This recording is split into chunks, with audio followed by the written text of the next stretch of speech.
وقال رسول الله صلى الله عليه وسلم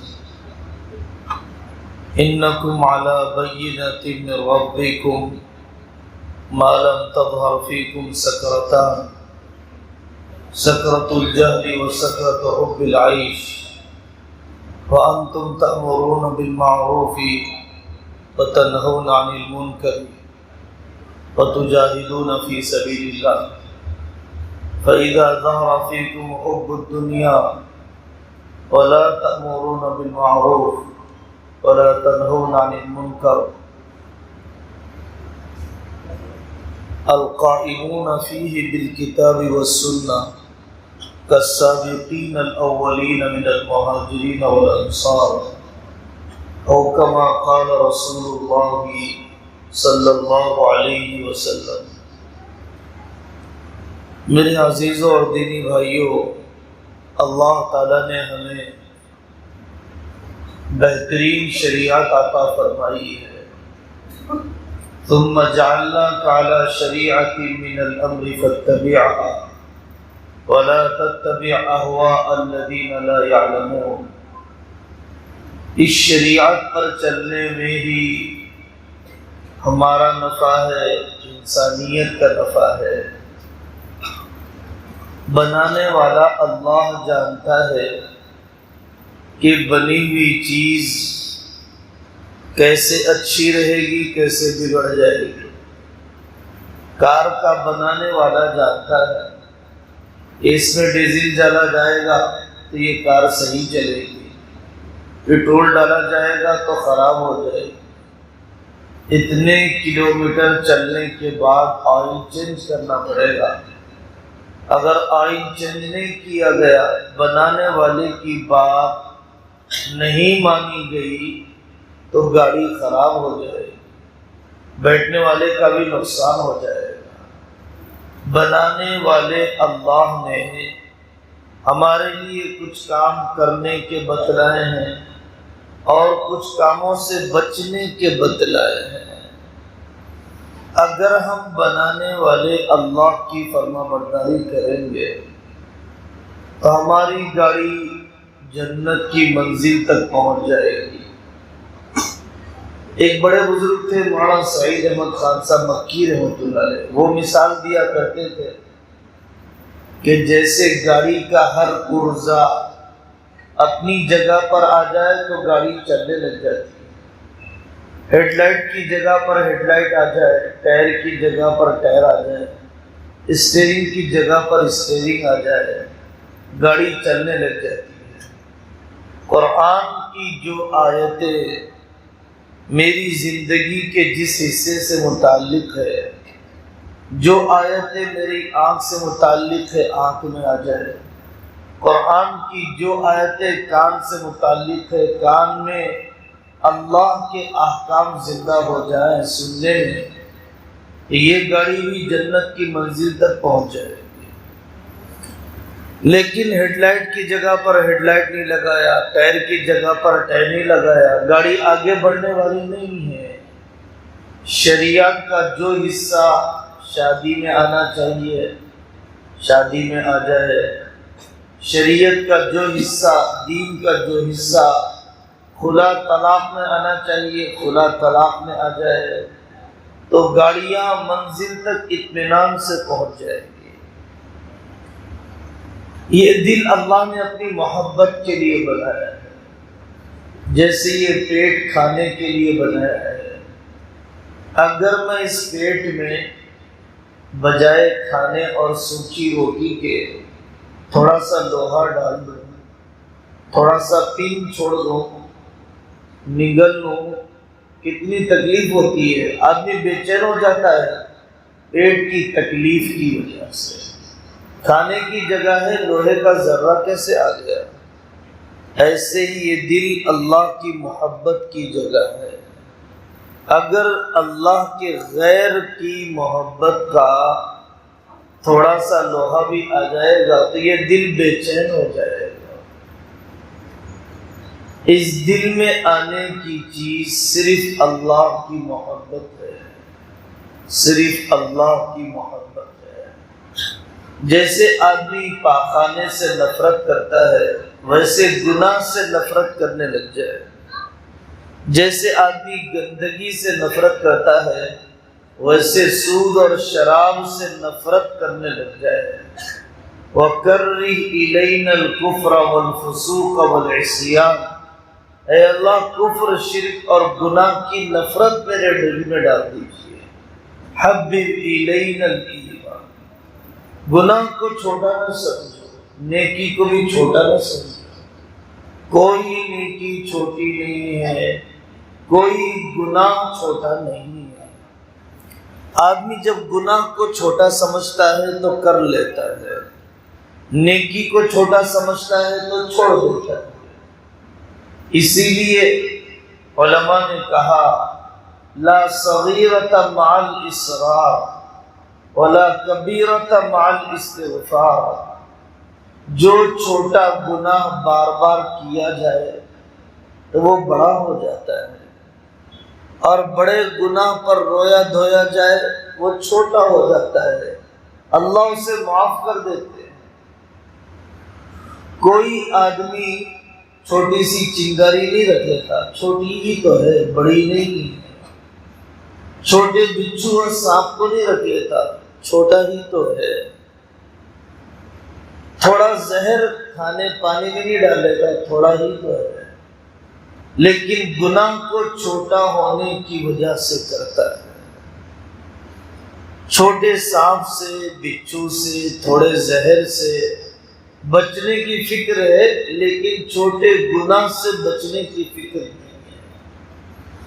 گناہ کی مثال کھجلی کی طرح ہے، آدمی جتنا کھجاتا جائے گا زخم گہرا ہوتا جائے گا، اور وہ زخم اس کی بیماری کے بڑھنے کا ذریعہ بنے گا۔ آدمی جتنا گناہ کرتے جائے گا اتنا گناہ کا رسیہ ہوتا جائے گا، گناہ کی لت لگتی جائے گی، پھر اس کے بعد آدمی کو گناہ سے توبہ کی توفیق نہیں ملتی۔ جیسے کھجلی کی بیماری کی انتہا زخم کا گہرا ہو جانا ہے، ویسے ہی گناہ کی انتہا اس گناہ میں مر جانا ہے، اس گناہ میں مر جانا ہے۔ آدمی کا نفس بدترین قسم کا دشمن ہے۔ دنیا کے دوسرے دشمنوں کو کھانا پانی کھلا دے، پیسے دے دے تو دشمنی کم ہو جاتی ہے، لیکن انسان کا نفس اتنا بدترین قسم کا ہے کہ جتنا گناہ کرواؤ اور گناہ کرنے کے لیے کہتا ہے، جب تک کہ جہنم میں نہ ڈال دیا جاؤ۔ فَلَا تَلُومُونِي وَلُومُوا أَنفُسَكُمْ، شیطان کہے گا مجھے برا بھلا مت کہو، اپنے آپ کو برا بھلا کہو۔ میں نے بھی تمہیں دعوت دی، نبیوں نے بھی تمہیں دعوت دی، تم نے میری دعوت کو مانا، نبیوں کی دعوت کو ٹھکرایا، یہ تمہاری بدقسمتی ہے، یہ تمہاری بدعملی ہے۔ گناہ کو چھوٹا نہیں، نیکی کو چھوٹا نہیں۔ پتہ نہیں نیکیوں کا پلڑا جھکانے کے لیے یہی نیکی کام آ جائے، اور پتہ نہیں گناہ کا پلڑا جھکانے کے لیے یہی گناہ آڑے بن جائے جنت میں داخلہ کروانے سے۔ تو میرے عزیزو، شریعت کی پابندی میں خیر ہے، اور گناہ کرنے میں کوئی نفع نہیں، گناہ کرنے میں کوئی نفع نہیں ہے، گناہ میں سراسر نقصان ہے، اسی لیے اللہ تعالیٰ نے اسے حرام کر دیا، اسی لیے اللہ تعالیٰ نے اسے منع کر دیا ہے۔ جب تک آدمی گناہ سے بچنے کا ارادہ نہیں کرتا اس وقت تک گناہ سے بچ نہیں سکتا۔ جب تک آدمی گناہ کو گناہ نہیں یقین کرے گا اس وقت تک اللہ تعالیٰ کے سامنے گڑ گڑا کر محنت نہیں کرے گا۔ جہالت بڑا گناہ ہے، جہالت بدترین قسم کی بیماری ہے، جہالت اندھیرا ہے، جہالت ساری بیماریوں کو پیدا کر دیتا ہے۔ قرآن سے جہالت، حدیث سے جہالت انسانوں کے زندگی کے ایک ایک قدم کو تباہ کر دیتی ہے۔ علم کی طرف آؤ، علم کی طرف آؤ۔ انما العلم بالتعلم، کہ علم تو محنت سے آتا ہے، علم تو قربانی مجاہدے سے آتا ہے۔ علم قرآن کا، علم حدیث کا، علم عقیدوں کا، علم تجارت کا، علم اولاد کی تربیت کا، علم ماڈرن ایجوکیشن کا، علم قیامت کے قریب کی علامتوں کا، علم حاصل کرو۔ جہالت کے اندھیرے ختم ہو جائیں گے۔ کسی جنگل کمرے میں سانپ ہے، بچھو ہے، سارے زہریلی چیزیں ہیں، اندھیرا ہے، بچنے کا طریقہ کیا ہے؟ چراغ جلا دیا گیا، بلب روشن کر دیا گیا، اس کمرے کے اندر کی زہریلی چیزیں، نفع کی چیزیں نظر آ رہی ہے۔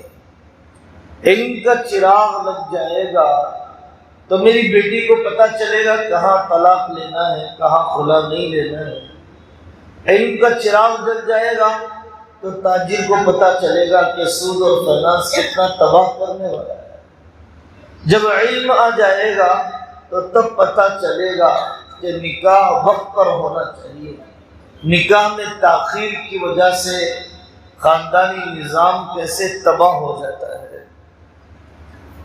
معاشرے میں جب بیماریاں پھیلتی ہیں تو ہم میں سے ہر ایک کی بیماری، ہم میں سے ہر ایک کی ذمہ داری ہے گناہ کو روکنے کی فکر، نیکی کی طرف دعوت دینے کی فکر۔ نہ نیکی کی دعوت دی جائے، نہ گناہ سے روکا جائے۔ پہلا اسٹیج میں تو نہیں کر رہا ہوں نا، وہ لوگ کر رہے ہیں، بھگت لیں گے۔ تھوڑے دن کے بعد زمانہ ایسا ہی ہے، گناہ کرے بغیر رہنا مشکل، اور تھوڑے دن کے بعد افسوس سے مجھے گناہ کر لینا چاہیے تھا، کیوں میں اتنے دن روکی سوکھی زندگی گزارتا رہا۔ گناہ سے نہیں روکنے والا ایک دن وہ آئے گا کہ اس گناہ میں پڑ جائے گا۔ خود کو بدلنے کے لیے ماحول کا بدلنا ضروری ہے، میری اولاد کے بدلنے کے لیے ماحول کا بدلنا ضروری ہے۔ ماحول میرے اور آپ کے عمل کا نام ہے، ماحول کسی اسٹرکچر کا نام نہیں ہے، ماحول کسی انسان کا نام نہیں ہے، ماحول کسی تعمیر کا نام نہیں ہے۔ اگر مجھے ماحول بدلنا ہے، اپنے عمل کو بدلنا ہے، اپنی کاہلی چھوڑنا ہے، اپنی غفلت چھوڑنا ہے۔ میرا عمل بدل گیا تو ماحول بدل گیا، اگر میرا عمل نہیں بدلا تو ماحول نہیں بدلا۔ بعض گناہ ایسے ہیں میرے عزیزوں کہ جن کے نقصانات بہت زیادہ ہیں۔ شراب کا گناہ، شراب کا گناہ، حضرت رسول اللہ صلی اللہ علیہ وسلم فرمایا الخمر جماع الاثم، شراب ایک گناہ نہیں ہے، گناہوں کا مجموعہ ہے، گناہوں کا مجموعہ۔ آدمی چوری بھی کر لے گا شراب پی کر، ہوش نہیں ہے، نماز بھی چھوڑ دے گا نشے میں ہونے کی وجہ سے، بیوی کو طلاق بھی دے دے گا اور اسے یاد نہیں رہا۔ اولاد کے لیے شرابی کتنا غلط نمونہ ہے، میں تو پی رہا ہوں بیٹا، تجھے نہیں پینا ہے۔ شراب کا ایک قطرہ پیٹ میں رہ گیا، وہ جنت میں نہیں جائے گا۔ شراب کا ایک قطرہ پیٹ میں رہ گیا، وہ جنت میں نہیں جائے گا، اسے کلمے والی موت نصیب نہیں ہوتی ہے۔ شراب، اولاد آوارہ ہو جائے گی، بیویاں تام جھام کرنے لگ جائے گی، بیٹی سے شادی کرنے کے لیے کوئی تیار نہیں، پتہ نہیں میرا سمدھی ہونے والا کیا بدتمیزی کرے گا، پتہ نہیں وہ میری بیٹی کی پرورش کر پائے گا یا نہیں پائے گا۔ غم آ گیا، اللہ کے سامنے گڑ گڑاؤ۔ شراب دوا نہیں ہے، بیماری ہے۔ حضرت رسول اللہ صلی اللہ علیہ وسلم نے فرمایا انہ داء ولیس بدواء، شراب پینا بیماری ہے، دوا نہیں ہے۔ غم ڈھک جاتا ہے ختم نہیں ہوتا ہے، غم چھپ جاتا ہے ختم نہیں ہوتا ہے، پھوڑے ختم نہیں ہوتے ہیں، سند ہو جاتے ہیں۔ شراب انما هو داء وليس بدواء۔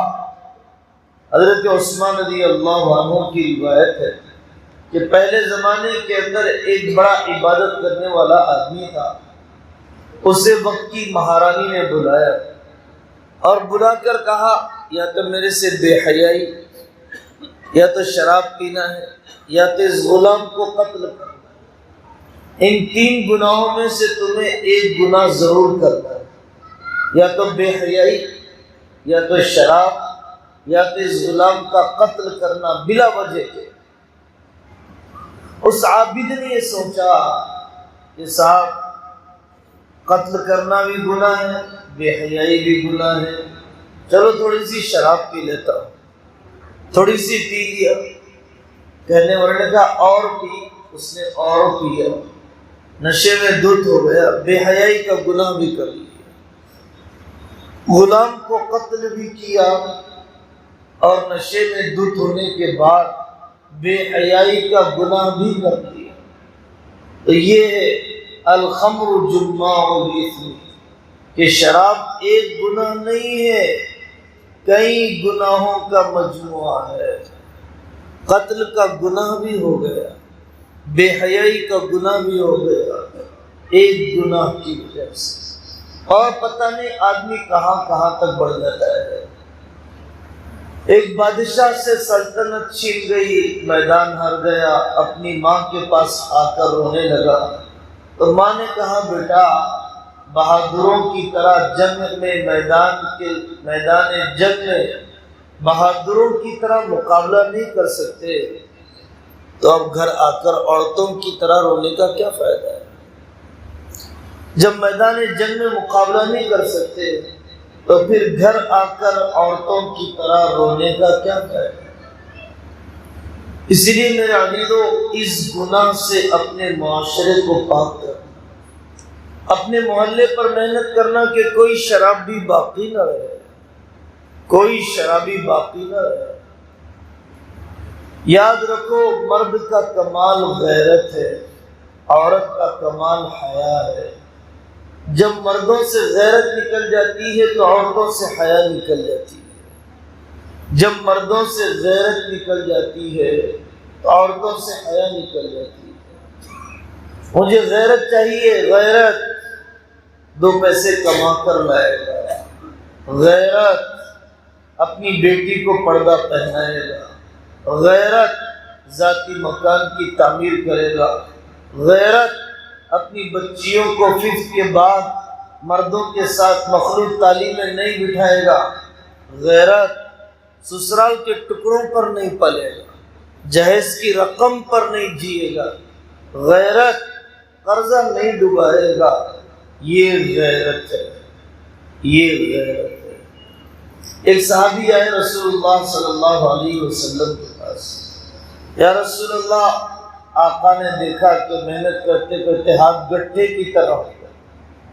آقا نے اسے بوسہ دیا اور یہ فرمایا یہ وہ ہتھیلیاں ہے جس سے اللہ محبت کرتا ہے، یہ محنت کرنے والی وہ ہتھیلیاں ہیں جس سے اللہ تم سے محبت کرتا ہے۔ الکاسب حبیب اللہ، محنت کرنے والا اللہ کا ولی، محنت کرنے والا اللہ کا ولی، محنت کرنے والا اللہ کا ولی۔ تجارت کی ضرورت کی وجہ سے اللہ تعالیٰ نے تہجد کو نفل بنا دیا، ورنہ تو تہجد پہلے فرض تھی۔ تجارت کی ضرورت، ایمان والا جب تجارت کے لیے نکلے تو پورا بزنس وہ کر سکے۔ نماز پڑھنے کی پاک جگہ کہاں سے لائے گا؟ بیٹی کا وقت پر نکاح کیسے کرے گا؟ ماں باپ کی ضرورت کیسے پوری کرے گا اگر اس نے 2 پیسے نہ کمائے؟ ایک شخص نے ایک جنگل میں دیکھا، ہاتھ پیر کٹی لومڑی ہے، پڑی ہوئی ہے، لاچار اور مجبور، تو بیٹھ گئے کہ یہ لومڑی کھاتی کیسے ہے؟ تو دیکھا کہ ایک شیر ہے، کھانا کھا کے آتا ہے اور بچا ہوا جانور اس لومڑی کے سامنے ڈال دیتا ہے۔ اوہ، جب اللہ اس لومڑی کو کھلانے پر معذوری میں قادر ہے، مجھے کیوں نہیں کھلائے گا؟ کام دھندہ چھوڑ دیا، کونا پکڑ لیا، ایک دن گزرا کوئی نہیں آیا، دوسرا دن گزرا کوئی نہیں آیا، تیسرے دن غیب سے آواز آئی، ارے نادان، ہم نے تو تجھے ہاتھ پیر سلامت والا شیر بنایا تھا، ہاتھ پیر کٹی ہوئی لومڑی تو نہیں بنایا تھا۔ تم دوسرے کا بچا ہوا کھانے کے انتظار میں کیوں ہو؟ اپنا بچا ہوا دوسروں کو کھلانے کی فکر کرتے ہیں۔ دوسروں کا بچا ہوا، بڑے بھائی کا بچا ہوا، سسرال کا بچا ہوا، چھوٹے بھائی کی کمائی کھانے کے لیے تیار، لیکن خود کی محنت کر کے کھانے کے لیے تیار نہیں۔ الکاسب حبیب اللہ، الکاسب حبیب اللہ۔ تجارت کا اصول کیا ہے؟ زیرو انویسٹمنٹ، کوئی بڑے پیسے کی ضرورت نہیں ہے۔ ایک صحابی رضی اللہ عنہ آ کر یا رسول اللہ میری ضرورت پوری کر دیجیے۔ آقا نے فرمایا تمہارے پاس کیا چیز ہے؟ 25,000 کا فون نہیں تھا، 15,000 کا فون نہیں تھا، اور پتہ نہیں ایئر بڈس وغیرہ یہ سب چیزیں نہیں تھی۔ ان کے پاس لکڑی کا ایک برتن، ٹاٹ کی ایک چادر، بس 2 چیزیں تھیں۔ آقا صلی اللہ علیہ وسلم فرمایا جاؤ لے آؤ۔ آپ نے اپنی مجلس میں اسے بیچا، 2 درہم سے زیادہ قیمت نہیں لگی۔ جاؤ 1 درہم سے کلاڑی خرید کے لاؤ، 1 درہم سے گھر کا کھانا دے آؤ، 1 درہم سے کلاڑی۔ آپ نے لکڑی لگائی، جنگل کی طرف چلے جاؤ، 10 دن تک نظر نہ آنا، 10 دن کے بعد 15 درہم لے کر آئے۔ یا رسول اللہ یہ کمایا ہے میں نے۔ آقا صلی اللہ علیہ وسلم فرمایا ایسا کرنا، محنت کرنا بہتر ہے، اس سے کہ قیامت کے دن سوال کرنے کی وجہ سے نوچا ہوا چہرہ لے کر آؤ، بدنما چہرہ لے کر آؤ۔ بدنما چہرے سے بہتر ہے، بدنما چہرے سے بہتر ہے کہ آدمی لوگوں کے سامنے بھیک مانگنا نہیں چھوڑے۔ غیرت لاؤ میرے عزیزو، غیرت۔ قاضی رے کے پاس مقدمہ ہے، میرے شوہر نے میرا مہر نہیں دیا۔ قاضی صاحب نے بلایا، بھائی مہر دے دو۔ قاضی صاحب میں نے مہر دے دیا ہے۔ لڑکی سے کہا 2 گواہ لاؤ، بیوی 2 گواہ لے آئی۔ دونوں گواہوں نے کہا کہ ہم اس عورت کا چہرہ دیکھے بغیر کیسے گواہی دیں گے، اور گواہوں کو جائز ہے کہ وہ عورت کا چہرہ دیکھے۔ تو قاضی صاحب نے رائے، اور عراق کے قاضی صاحب نے کہا ٹھیک ہے آپ دیکھ لیجئے چہرہ۔ جیسے ہی شوہر نے یہ سنا کہ اس کی بیوی کا چہرہ نامحرم کو بتایا جا رہا ہے جائز ہے، اس کی غیرت جاگ گئی۔ اس نے کہا قاضی صاحب پہلے میں مہر دے چکا ہوں، دوبارہ دینے کے لیے تیار ہوں، لیکن آپ میری بیوی کو گواہوں کے سامنے بے پردہ نہ کیجیے۔ آپ میری بیوی کو گواہوں کے سامنے بے پردہ نہ کیجیے۔ یہ غیرت۔ حضرت عثمان رضی اللہ عنہ بلوائیوں نے گھیر لیا، موت کا وقت قریب آیا، جان جانے کا اندیشہ، پتھر پھینک رہے تھے بلوائی۔ ان کی بیوی نائلہ نے کہا حضرت آپ کی جان چلی جائے گی، میں اپنے بال آپ پر ڈال دوں گی تاکہ آپ دشمنوں کو نظر نہ آئے، چھپ جائیے، آپ چھپ جائیے۔ حضرت عثمان رضی اللہ عنہ نے فرمایا میرا شہید ہو جانا آسان ہے، تمہارے بالوں پر اجنبی مرد کی نظر پڑنا گوارا نہیں ہے۔ میرا شہید ہو جانا آسان ہے، لیکن تمہارے بالوں پر اجنبی کی نظر پڑنا گوارا نہیں ہے، میرے لیے قابل تحمل نہیں ہے۔ یہ تو سب میں نے آپ کو صحابہ کے واقعات سنا ہے، ایک بے دین بادشاہ کی بیوی کا واقعہ، ابو جعفر منصور کا واقعہ، قتل کر دیا گیا۔ ہلاکو خان اس کی بیوی کو لے گئے نکاح کرنے کے ارادے سے۔ تو ابو جعفر منصور کی بیوی نے کہا میرا شوہر تو مر گیا، اب آپ ہی کے ساتھ رہنا ہے، میں اپنے مرے ہوئے شوہر کا سیکریٹ اور راز بتانا چاہتی ہوں۔ ان کی ایک تلوار ہے، اگر وہ استعمال کرتے تو تلوار کام کرتی تھی، کوئی اور استعمال کرتا ہے تو وہ تلوار کام نہیں کرتی، وہ جادوئی تلوار ہے۔ آپ کو یقین نہیں آئے گا، آپ میری نوکرانی کو کہیے وہ تلوار مجھ کو مارے، مجھے کچھ نہیں ہوگا۔ نوکرانی نے بادشاہ کی تلوار لی اور رانی پر، بادشاہ کی بیوی پر، ابو جعفر منصور کی بیوی پر چلایا، اس کی گردن جسم سے جدا ہو گئی۔ وہ ہاتھ ملتا رہ گیا ہلاک و خان کہ اس عورت نے اپنی مکاری سے اپنی جان کو بچا لیا، اپنی حیا کو بچا لیا۔ گردن جدا ہو گئی لیکن بے حیائی کروانا گوارا نہیں، بے حیائی کسی کافر سے نکاح کرنا گوارا نہیں۔ یہ ہے غیرت، غیرت کہ اجنبی مرد، کافر مرد کا ہاتھ مجھے لگنے نہ پائے۔ برقعے سے پتہ چلتا ہے اس کا مرد کتنا غیرت مند ہے، گاڑی پر بیٹھنے کے انداز سے پتہ چلتا ہے کہ اس کا شوہر کتنا غیرت مند ہے۔ بازار میں بکنے والے کپڑوں سے اندازہ ہوتا ہے یہاں کے لوگ حیا والا لباس پسند کرتے ہیں یا بے حیائی کا لباس پسند کرتے ہیں۔ اس لیے میرے عزیزو، غیرت اور حیا لاؤ، غیرت اور حیا۔ یہ چبوترے پر بیٹھنے والا اپنی بوڑھی بہن کا نکاح کیسے کرا پائے گا؟ یہ فونوں میں جینے والا دو پیسے کما کر اپنے ماں باپ کی خدمت کیسے کر پائے گا؟ واجبی مالی حقوق ادا نہیں ہوں گے۔ وہ صحابی آئے 10 دن کے بعد 15 درہم لے کر آئے، یا رسول اللہ یہ کمایا ہے، یہ کمایا۔ بھیک مانگنا گوارا نہیں، دوسروں کے ٹکڑوں پر زیرو انویسٹمنٹ سے صرف ایک لکڑی کا برتن اور ٹاٹ کی چادر، لکڑی کا برتن اور ٹاٹ کی چادر۔ حضرت عمر رضی اللہ عنہ مسجد میں اپنے نوجوانوں سے کہا میرے نوجوان کہاں چلے گئے؟ بازار کو کیوں نہیں سنبھالتے؟ یہودیوں کا ڈومینیشن ہو رہا ہے، دوسری قوموں کا رسوخ بڑھ رہا ہے، میرے نوجوان کہاں چلے گئے؟ ایک چور کو پکڑ کے لایا گیا، اس نے کہا تقدیر میں لکھا ہوا تھا اس لیے چوری ہو گئی، تقدیر میں لکھا ہوا تھا اس لیے چوری ہو گئی۔ حضرت عمر نے کہا اسے ڈبل کوڑے لگاؤ، چوری کرنے کے کوڑے بھی لگاؤ، تقدیر پر، اللہ پر الزام رکھنے کے بھی کوڑے لگاؤ۔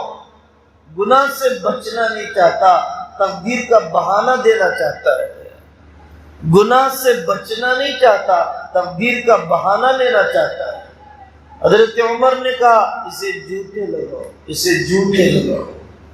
تو میرے عزیزو، اسلام میں نماز بھی ہے، محاذ بھی ہے، نماز بھی ہے، محاذ بھی ہے۔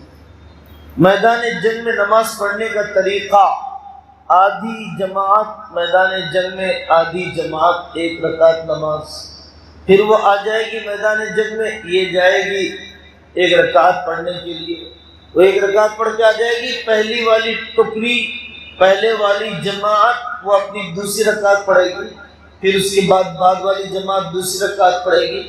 نہ ہتھیار چھڑوائے نہ نماز چھڑوائے، نہ محاذ چھڑوائے نہ نماز چھڑوائے۔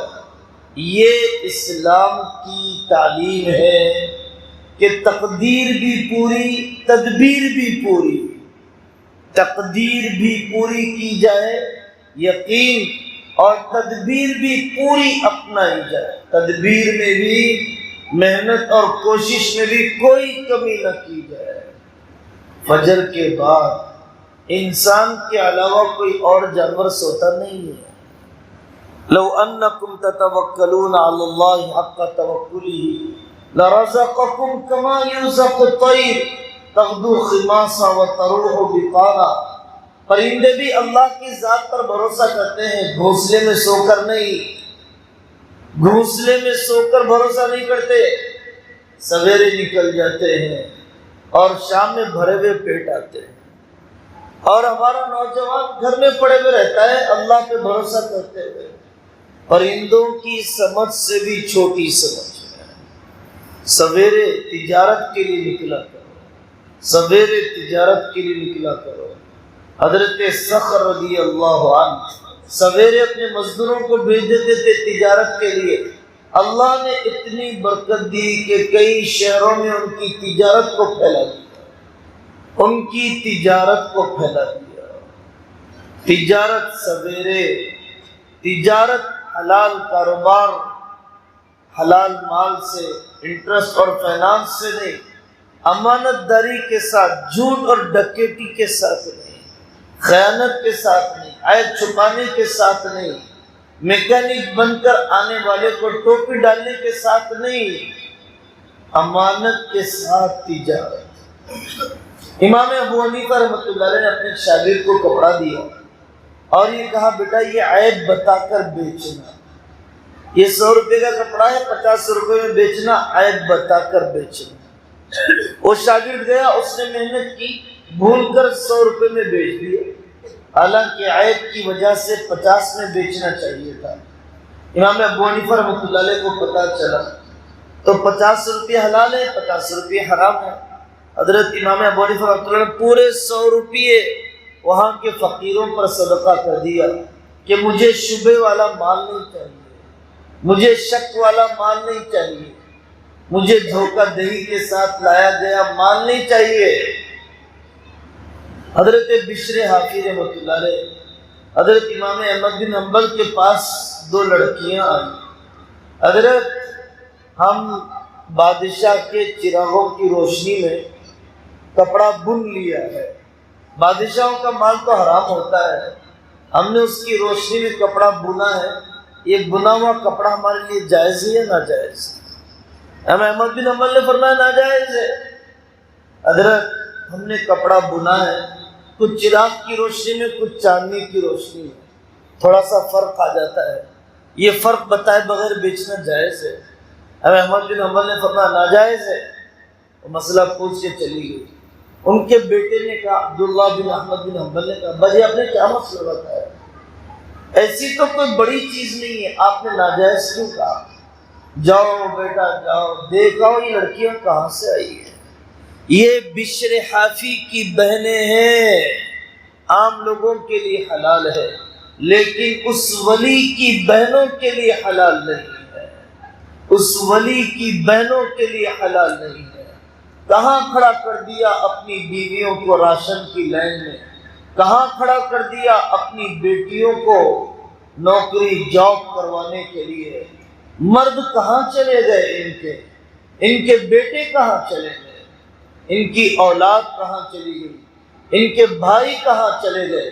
کیا یہ سب بے غیرت اور ناکارہ ہو گئے کہ ان کی عورت کو باہر نکلنا پڑا ہے؟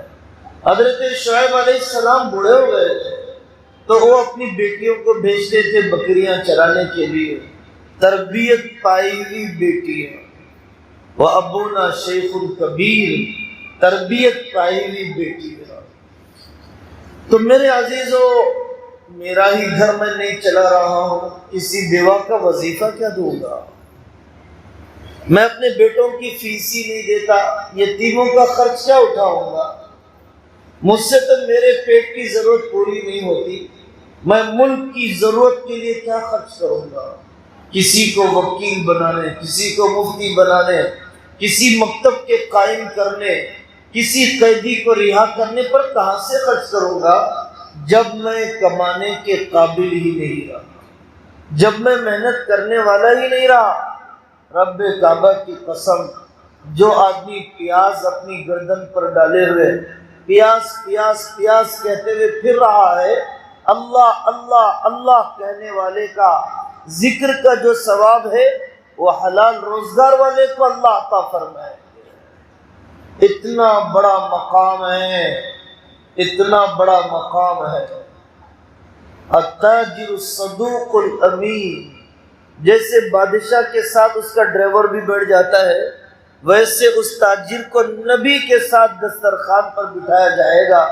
قیامت کے دن اس کی تجارت میں امانت کی وجہ سے، اس کی تجارت میں سچائی اور صداقت کی وجہ سے ساری بیماریاں، اسی لیے میری بیٹی بھاگ گئی ہندو کے ساتھ، میری بہن چلی گئی کسی عیسائی کے ساتھ، کیا بات ہے؟ اس لیے کہ میں نے اس کے نکاح کا انتظام نہیں کیا، میں تو فون میں رہا، چبوتروں پر رہا، اس کی عمر ڈھلتی گئی، بھوکے کو کھانا نہ ملے تو چوری کر جائے، وقت پر ضرورت پوری نہ ہو تو ناجائز راستہ اپنائے، اور میری بہن کے نکاح کی عمر ہو گئی، اس لیے جب نکاح کا تقاضا پورا نہ ہوا تو اس نے گناہ کے راستے کو اپنایا۔ یہ نوجوان ناکارہ، 10th بھی ان سے پاس نہیں ہوتا، 12ویں بھی ان سے نہیں نکلتی، ان سے ڈگری کرنے کا بھی کوئی شوق نہیں، انجینئرنگ کے بیک لاگس لگے ہوئے ہیں، یہ خواب دیکھتے ہیں۔ حجاب کا فیصلہ کیسا آ گیا کرناٹک کی ہائی کورٹ میں؟ اذان کے خلاف کیسا فیصلہ آ گیا؟ آپ کو کس نے منع کیا تھا سپریم کورٹ کا جج بننے سے؟ آپ کو کس نے منع کیا تھا ہائی کورٹ کا وکیل بننے سے؟ آپ کو کس نے منع کیا تھا IPS اور کلیکٹر بننے سے؟ کاہلی نے منع کیا، بے حسی نے منع کیا، غفلت نے منع کیا۔ حضرت علی میاں ندوی رحمۃ اللہ علیہ فرماتے ہیں، لوگوں اگر تم خوددار بننا چاہتے ہو، حکومت تمہیں نقصان نہیں پہنچا سکتی ہے۔ اگر تم بے غیرت رہنا چاہتے ہو، حکومت کی بھیک تمہیں مالدار نہیں بنا سکتی ہے۔ اگر تم بے غیرت رہنا چاہتے ہو، حکومت کی اسکیمات تمہاری ضرورتیں پوری نہیں کر سکتی ہے۔ نکالو، مکتب قائم کرو اپنے محلوں کے اندر، اپنی مسجد میں 100% بچے مکتب میں آئیں، گالیاں جانتے ہیں، دعائیں نہیں جانتے۔ اپنے باپ کو گٹکا کھاتے ہوئے دیکھا ہے، کبھی سلیقے کی نماز پڑھتے ہوئے نہیں دیکھا ہے۔ مکتب ACوں سے زیادہ، گنبدوں سے زیادہ، افطار پارٹیوں سے زیادہ، شادیوں کی چمک دمک سے پہلے مکتب قائم کرو۔ عربی کے پڑھنے کا انتظام، نیو ایجوکیشن پالیسی کے زہریلے اثرات سے بچانے کا آسان طریقہ ہے مکتب۔ سلسلے قلندریہ کے بزرگ تھے دیوان عبدالرشید رحمۃ اللہ علیہ، انتقال کا وقت قریب آیا، لوگوں جب میں مر جاؤں تو میری قبر میں وہ پتھر لگانا جس پر مکتب کے چھوٹے بچے اپنی چپل اتارتے تھے۔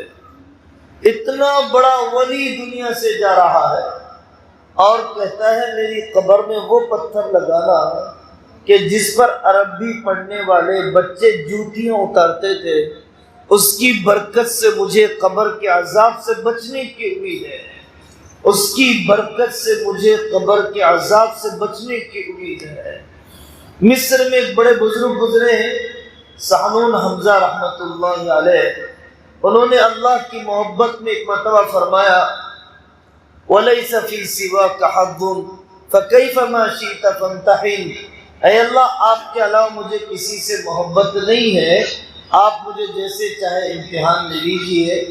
اللہ تعالیٰ نے ان کے پیشاب کو روک دیا، آزمائش مانگی، پیشاب رک گیا، تڑپنے لگے، دعا کرانے کے لیے کہاں آئے؟ وہ مکتب میں آئے، مکتب میں آئے، بچوں میرے لیے دعا کر دو، مجھے اللہ سے عافیت مانگنا چاہیے تھا، میں نے عافیت نہیں مانگی، میں نے آزمائش مانگا، آزمائش کے نتیجے میں میرا پیشاب رک گیا، دعا کرو اللہ اس آزمائش کو ختم کر دے۔ بڑی عورتوں کا مکتب قائم کرو۔ ہم ایک مرتبہ مالیگاؤں گئے، پورے مالیگاؤں کا کچرا ایک جگہ پر ڈالا جاتا تھا، ایک عالم دین وہاں پر پہنچے، آنے والی بچیاں کچرا چنتی تھی، کچرا چنتی تھی، انہوں نے وہاں پر مدرسہ قائم کیا، وہ کچرا چننے والی بیٹیاں عالمہ بننے لگ گئی، کم سے کم ان کے مدرسے میں 300 لڑکیاں پڑھتی، 300 لڑکیاں۔ جنگل میں منگل بن جائے گا، صلاحیتیں نکھر جائیں گی. مکتب پہ خرچ کرو. عاملوں پر خرچ کرتے ہو نا، عامل پر نہیں، کامل پر. عامل پر نہیں، مفتیان کرام پر، عاملوں پر خرچ کریں گے. کالا جادو نکالنا ہے، کالی نوٹ چاہیے. لال جادو نکالنا ہے، لال نوٹ چاہیے. نیلی آنکھوں والا نظر آ رہا ہے تو نیلی نوٹ چاہیے. اسے تو اپنے پیسے بٹورنا ہے. کاش مکتب میں قرآن پڑھایا ہوتا. اللہ کے کلام کے بعد بھی تمہیں کسی اور کی ضرورت ہے؟ کیا اللہ کے کلام سے زیادہ کسی کی زبان میں تاثیر ہے؟ اور ان ضمیر فروشوں کے پاس اپنی بیٹیوں کو بٹھا دیا. ہمارے عاملوں کا حال تو یہ ہے. ایک صاحب آئے، میرے گھر کے سامنے ہمیشہ لیمو رہتا ہے، ضرور کسی نے کرا دیا. ایمان والا بھی کیا اتنا گر سکتا ہے؟ لیمو سے قسمت بگڑنے کا یقین ہے، نماز چھوڑنے سے برکت کے اٹھنے کا یقین ہے. بھلامے اور مرچیوں سے خاندان کے اجڑنے کا یقین ہے. غیبت اور چغلی سے خاندان کے جلنے کو نہیں دیکھ رہا. کتنا بڑا پاگل ہے جو یہ سمجھتا ہے کہ میرے گھر میں پلیتے نظر آ گئے اس لیے گھر میں لڑائی ہو رہی ہے. نہیں، میں نے اس گھر میں سورہ بقرہ نہیں پڑھا اس لیے میرا گھر قبرستان بن گیا ہے. ایک گھر کے باہر ایک بڑے میاں کو کھڑے ہوئے دیکھا، پوچھا بھائی آپ یہاں کیا کر رہے ہیں میرے گھر کے سامنے؟ میں تمہارے گھر میں رہنے والا جن ہوں، لیکن تمہارے جھگڑوں سے میں اتنا پریشان ہو گیا کہ چھوڑ کے نکل گیا. میرے بس میں نہیں ہے تمہارے گھر میں رہنا. میں خود ہی ایک شیطان ہوں لیکن میرے بس میں نہیں ہے تمہارے گھر میں رہنا. نمبر سے یقین ہے 13 نمبر سے 3 13 ہو جائے گا. 2 نمبری کام کرنے سے 3 13 نہیں ہوگا. 13 نمبر سے یقین جڑا ہوا ہے لیکن 2 نمبری کام کرنے سے توبہ نہیں ہے. 2 نمبری کاموں سے توبہ. حضرت لیمو کیا رہتا ہے گھر کے ساتھ، ضرور کسی نے کرا دیا. شادی کی فضول خرچیوں کے بعد کسی کے کرانے کی ضرورت ہے. جوڑے کی رقم کی حرام خوری کے بعد کسی کے کرانے کی ضرورت ہے. سارے ہی فجر میں مردے پڑے ہیں اس کے بعد بھی کچھ کرانے کی ضرورت ہے. شیطان نے اس کے کان میں پیشاب کر دیا ہے. یہ حدیث کہتی ہے جو سویرے نہ اٹھے شیطان نے اس کے کان میں پیشاب کر دیا ہے. میوزک سننے والا تو شیطان کا دوست بن چکا. الغنا من مزامیر ابلیس. شام ہو جائے تو بچوں کو اندر کر لو، عورتوں کو اندر کر لو. یہاں شام ہو جائے تو سج دج کر دعوتوں میں نکلتے ہیں. ہم نے ہی دعوت دی ہے شیاطین کو آنے کی. بیت الخلاء میں جانے کی دعا کا پتہ نہیں. آقا نے فرمایا جو دعا نہیں پڑھتا شیطان اس کے جسم سے کھیلتا ہے، اور جو دعا پڑھ لیتا ہے اس کے اور شیطان ناپاک طاقتوں میں اللہ پردہ ڈال دیتے ہیں. گھر میں داخل ہوتے وقت دعا نہیں پڑھا، کھاتے وقت دعا نہیں پڑھا تو شیطان اپنے چیلوں کو بلاتا ہے، آؤ آؤ ادرکتم المبیت والطعام. تمہیں کھانا بھی مل گیا، ٹھکانہ بھی مل گیا، آؤ آؤ. سنتوں کی اتباع میں پناہ ہے، سنتوں کی اتباع میں قلعہ ہے، حفاظت ہے. اور ہم مکتب بھی قائم نہ کریں، مدرسے میں بھی نہ بھیجیں تو میرے عزیزوں ہماری زندگیوں کا اجاڑپن کیسے ختم ہوگا؟ مولانا کرا دیا ہے کسی نے، رشتے نہیں لگ رہے ہیں. رشتے نہیں لگنے کی وجہ کسی عامل کا عمل نہیں، اچھے رشتے کو ٹھکرا دینا ہے. حضرت رسول اللہ صلی اللہ علیہ وسلم نے فرمایا اذا خطب الیکم من ترضون دینہ وخلقہ فزوجوہ الا تکن فتنة وفساد کبیر. دین اور اخلاق کے جس کے تم راضی ہو نکاح کر دو، ورنہ زمین میں بڑا فساد ہو کر رہے گا. یہ فساد کیوں ہوا؟ دیندار رشتے کو ٹھکرانے کی وجہ سے، بڑے پیمانے طے کرنے کی وجہ سے. گھر کا کوئی امیر طے نہیں ہے اس لیے کوئی رشتہ طے نہیں ہو رہا ہے.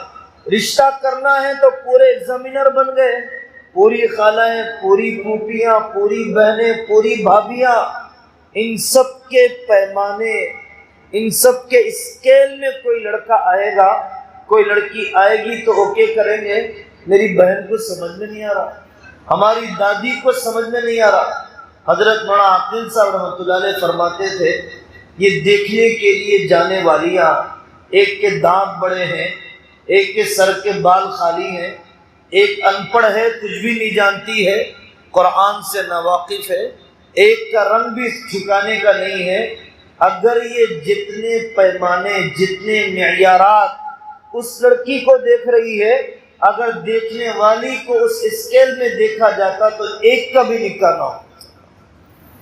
ان دیکھنے والیوں کو اس پیمانے میں دیکھا جاتا، ایک کا بھی نکاح نہ ہوگا۔ یہ کیا ظلم ہے؟ یہ کیسی نامعقول قسم کی حرکت ہے؟ کوئی بنی بنائی چیز تو نہیں ہے میں جیسا چاہوں مشین میں ڈال کے نکل جاؤں، ایسا تو نہیں ہو سکتا۔ ایک لڑکے کا نکاح ہو رہا، آپ کے پاس ذاتی مکان کوئی 23 سال کی عمر میں بنا پاتا ہے، کیا بڑے سے بڑا کاروباری 25 سال کی عمر میں بنا پاتا ہے؟ ہاں، باپ کا ذاتی مکان، محنت کرنے کی عادت، اینٹوں کے جوڑنے سے گھر نہیں بنتا، دلوں کے جوڑنے سے گھر بنتا ہے۔ شام تک جمعگی میں بٹھایا، محلے کی لڑکیوں کو جمع کرو، جو لڑکیاں نکاح کے قریب ہیں، اسکول بھی نہیں جاتی ہیں، ان کے لیے چھوٹے چھوٹے کورسز رکھو، پولیس اسٹیشن جانے کے لیے وقت دے سکتے ہو، تربیت کے لیے وقت نہیں دے سکتے، وکیلوں کی فیس دے سکتے ہو، مکتب کی فیس نہیں دے سکتے۔ کیسے ہماری زندگیاں غلط رخ پر جا رہی ہیں؟ گاڑی ڈرائیونگ سیکھے بغیر استعمال نہیں کی جاتی، ہم نے اپنی بچوں کو شادی کی زندگی سکھائے بغیر شادی کر دی ہے۔ کون سی بات میکے میں بولی جائے، کون سی بات میکے میں نہ بولی جائے، ہم نے اپنی بیٹیوں کو نہیں سکھلایا۔ کون سی بات، حضرت رسول اللہ صلی اللہ علیہ وسلم نے فرمایا، وہ ہم میں سے نہیں ہے جو بیوی کو شوہر کے خلاف اکسائے۔ 95% رشتے مائیں اپنی بیٹیوں کے توڑتی ہیں۔ پہلے لوگ طلاق دیا کرتے تھے، اب خلا زیادہ ہے۔ قاضی صاحب نے کہا، مولانا پہلے ہم خلا کے واقعات نہیں سنتے تھے، طلاق کے واقعات ہم سنتے تھے، مردوے نے چھوڑ دیا، مردوا چھوڑ کے چلا گیا، اب ہم یہ بول رہے ہیں کہ مجھے بیوی چھوڑ کے چلی گئی، بیوی جا کر بیٹھی ہوئی میکے میں آنا نہیں چاہتی ہے۔ معمولی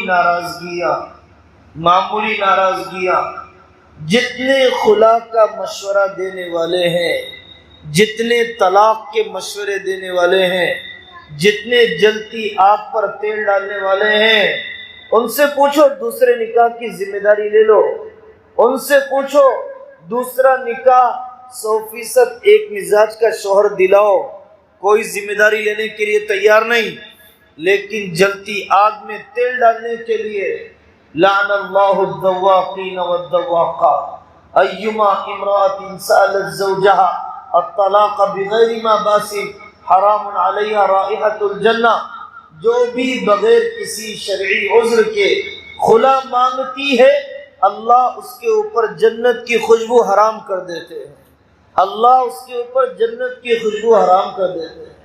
سڑکیں بننے سے بستی آباد نہیں ہوگی، اونچے مکانات بننے سے بستی آباد نہیں ہوگی۔ دارالقضاء جاؤ، بھٹکل دیکھو، بھٹکل ایک گاؤں ہے، 50,000 کی آبادی ہے مسلمانوں کی، وہاں پر ہے اسلامی کورٹ، وہاں پر ہے دارالقضاء، کتنے سال سے؟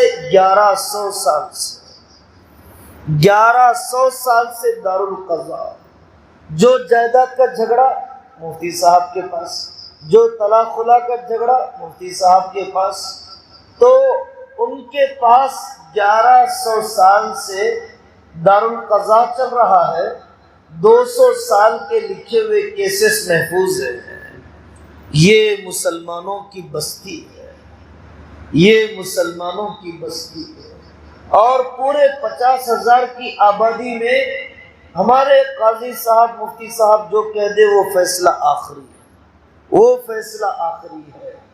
دنیا میں جہاں کہیں بھٹکلی رہتا ہو اسے فیصلہ لکھ کر بھیج دیا جائے گا شریعت کی روشنی میں۔ شریعت کو کسی فرعون نے ذبح نہیں کیا، شریعت کو میں نے آپ نے ذبح کیا۔ نہ موسیٰ پیر، نہ عیسیٰ پیر، نہ اس بڑا پیر۔ مجھے مفتی صاحب سمجھنے نہیں آ رہے، وکیل صاحب کے پاس آؤ، MLA صاحب کے پاس آؤ، MP صاحب کے پاس آؤ، علاقے کے لیڈروں کے پاس آؤ، اپنی بیٹیوں کو بے طہارت، بے غسلے، بے دینوں کے سامنے بے پردہ کرنے کے لیے تیار، لیکن قرآن و شریعت کے فیصلے کے سامنے جھکنے کے لیے تیار نہیں۔ حق نہیں چاہیے، فیور میں فیصلہ چاہیے۔ حق نہیں چاہیے، فیور میں فیصلہ چاہیے۔ ہارنے والے جیتا کرتے ہیں، جیتنے والے ہار جاتے ہیں۔ دارالقضا قائم کرنا تاکہ علاقے کی بستی کے لڑکیوں کے مسائل، لڑکوں کے مسائل پوری اطاعت کے ساتھ۔ آج بھی علاقہ ہے مولوی شہرام کا اور ملک کے بعض علاقے ہیں جہاں کوئی پولیس اسٹیشن نہیں ہے، کوئی عورت سڑک پر بے پردہ نہیں ہے۔ میں نے اپنی آنکھ سے دیکھا، پانی بھرنے کے لیے بھی عورتیں برقعے میں ڈوبی ہوئی نکلتی ہیں۔ پولیس اسٹیشن رکھ کے کیا کریں گے جب کوئی ان کے پاس آتا ہی نہیں ہے۔ علماء کی کمیٹی، ان سے بڑا خیرخواہ تمہارا کون ہے؟ کورونا میں جنازے کس نے نہلائے؟ کورونا میں کس نے تدفین کی تمہارے رشتہ داروں کی؟ علماء سے بڑا خیرخواہ کون ہے؟ CAA کے موقع پر تمہیں آگاہ کس نے کیا؟ 1400 سال میں کس نے شریعت کی حفاظت کی؟ علماء سے بڑا تمہارا خیرخواہ کون ہے؟ تم علماء کے پاس جانا نہیں چاہتے۔ اللہ تعالیٰ کو اگر شریعت کی حفاظت کرنا ہے، اہل حق علماء کو رکھنا ہے، فَاسْأَلُوا أَهْلَ الذِّكْرِ إِن كُنتُمْ لَا تَعْلَمُونَ۔ مجھے ساری دنیا کے علماء میں عیب نظر آیا، اپنے اندر عیب نظر نہیں آیا۔ سب میں کمی نظر آئی، اپنے اندر کمی نہیں آئی۔ فَلَا وَرَبِّكَ لَا يُؤْمِنُونَ حَتَّى يُحَكِّمُوكَ فِي مَا شَجَرَ بَيْنَهُمْ ثُمَّ لَا يَجِدُوا فِي أَنفُسِهِمْ حَرَجًا مِّمَّا قَضَيْتَ وَيُسَلِّمُوا تَسْلِيمًا۔ یہ ہے شریعت کی اتباع کا مزاج۔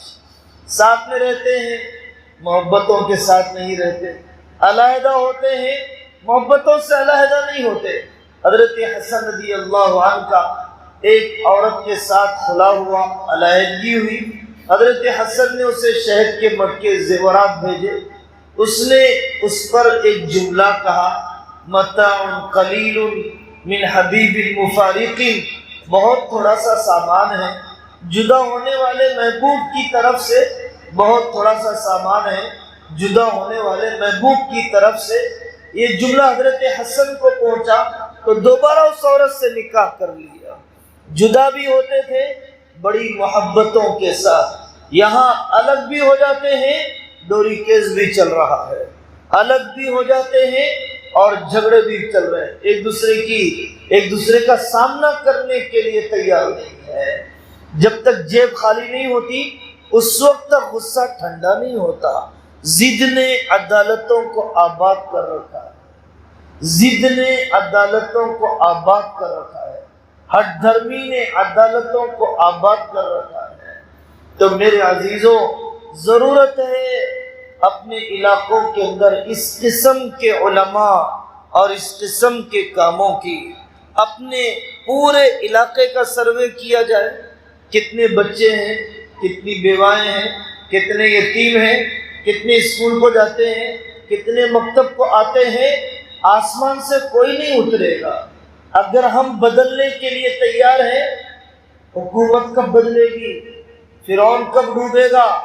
ہم انتظار میں ہیں حالات کے بدلنے کے، اللہ انتظار میں ہے ہمارے اعمال کے بدلنے کے۔ ہم انتظار میں ہیں حالات بدل جائے، اللہ انتظار میں ہے ہمارے اعمال بدل جائے۔ احفظ اللہ یحفظک، جو اپنے اندر کو بدل دیتا ہے اللہ اس کے باہر کو بدل دیتے ہیں۔ کیا آپ کی بستی میں جھوپڑیاں ہیں جس میں مکتب چلتا ہو؟ جاؤ صومال کے جنگلوں میں دیکھو، بچے کوئلے سے لکھتے ہیں لکڑیوں کی تختیوں پر، تپتی دھوپ کے اندر بیٹھ کر جھاڑوں کے نیچے پڑھتے ہیں۔ موریتانیہ کے جنگلوں میں حافظ اپنی ماں کی گود میں بن جاتا ہے، آدھا عالم اپنے باپ کی صحبت میں بن جاتا ہے، اور آدھا عالم بننے کے لیے بڑے مدرسوں کی طرف آتا ہے۔ مال، فقیری، تنگی کے باوجود تربیت کی یہ بلندیاں۔ جاؤ تنزانیہ کے ملکوں میں دیکھو، ایک وقت کا کھانا کھاتے ہیں، تہجد نہیں چھوٹتی ہے، تحیت الوضو نہیں چھوٹتی ہے۔ کوئی جماعت آ جائے، کھانا کھا رہی ہو، نہیں میں روزے سے ہوں، مجھے نماز میں کھڑے ہو جائے گا جب تک آپ کا دسترخوان چل رہا ہے، تاکہ آپ کھانے کے لیے نہ بلائیں۔ ایک وقت کے کھانے کے ساتھ تہجد گزار قوم آج بھی زمین پر موجود ہے۔ میری اور آپ کی تنگی اس درجے تو نہیں ہے، میری اور آپ کی بھوک مری اس درجے تو نہیں ہے۔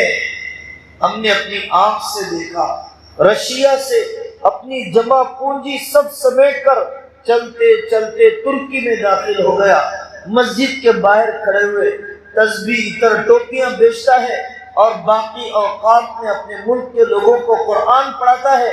مولانا میں نے اپنا ملک کو چھوڑا ہے، اپنی نسل کو لے آیا ہوں، صرف ان کا ایمان بچانے کے لیے، صرف ان کا ایمان بچانے کے لیے۔ مصطفیٰ کمال اتاترک کے زمانے میں ایسے ایسے علماء تیار ہوئے جو حافظ بن گئے، قرآن کبھی نہیں دیکھا، حافظ بن گئے، قرآن کبھی نہیں دیکھا۔ کیسے حافظ بن گئے؟ ہمارے استاد جی بکریاں چرانے کے لیے لے جاتے، ہمیں ایک آیت، دو آیت، تین آیت پڑھاتے رہتے۔ ظالم کمیونسٹ ایسے تھے کہ قرآن دیکھتے تو جلا دیتے، قرآن دیکھتے تو ہمیں سولی پر چڑھا دیتے۔ مذہبی تعلیم پر اتنی پابندی، لیکن ہمارے بڑوں نے ہمت نہیں ہاری، اور وہ دن آیا کہ ہم پورے حافظ قرآن بن گئے۔ اب ہم حافظ بننے کے بعد قرآن دیکھ رہے ہیں، حافظ بننے کے درمیان ہم نے قرآن نہیں دیکھا۔ علماء گئے گھروں گھروں پر اور جا کر کہنے لگے، لوگوں کوئی لاوارث بچہ ہے تو دے دو، اگر تم پرورش نہیں کر سکتے ہو۔ لوگ دے دیتے، لے جاؤ یہ درد سر، اور لے جا کر اسے ملک کا بڑا عالم بنا دیا۔ ٹرین میں بیٹھ جاتے، ایک کنارے سے دوسرے کنارے چلے جاتے، اور بچے کو سبق سنانے کے لیے، سبق سننے کے لیے۔ وہ دن بھی زمین نے دیکھا ہے، رشیا کے کمیونسٹ کے دور میں قبریں کھودی ہوئی ہوتی، اور قبرستان کے دروازے پر ایک بچے کو کھڑا کر دیتے، جنازہ اٹھا کر لاتے ڈپلیکیٹ، قبر میں بیٹھ کر روشنی میں سبق یاد کرتے۔ کوئی پولیس آ جاتا تو مٹی ڈالنے لگ جاتے۔ شراب کی دکانیں کھولی، ساؤنڈ پروف دیوار کھڑے کر دیے، اور سامنے شراب نظر آ رہی ہے، پیچھے قرآن پڑھایا جا رہا ہے۔ حکومتوں کے ظلم کے زمانے میں، تنگ کر دیے جانے کے زمانے میں، کام کرنے والوں نے ایسے بھی کام کیا ہے۔ ہم کھلے ہوئے حالات کی قدر کرنے کے لیے تیار ہیں، ہم جتنے راستے کھلے ہیں اتنے پر چلنے کے لیے تیار نہیں۔ جتنے دین پر چلنا آسان ہے چل کر بتاؤ، کہیں ایسا نہ ہو کہ اس پر بھی پابندی لگ جائے۔ ایک بڑا عالم گزرا ہے بدیع الزماں سعید نورسی رحمت اللہ علیہ، ان کو جیل میں ڈال دیا گیا، 20 سال تک جیل میں رہے۔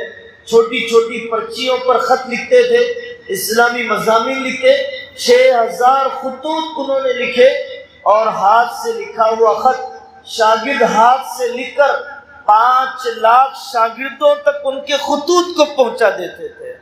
اگر پرنٹنگ پریس میں وہ خط لے جائے تو حکومتیں پکڑ لے، اور چھپا چھپا کر شاگرد لکھ رہا ہے۔ آج بھی وہ رسائل النور ہے، اور آج بھی وہ انقلابی خطوط ہیں جو بدیع الزماں سعید نورسی رحمت اللہ علیہ نے جیل کی سلاخوں کے پیچھے رہ کر کام کیا۔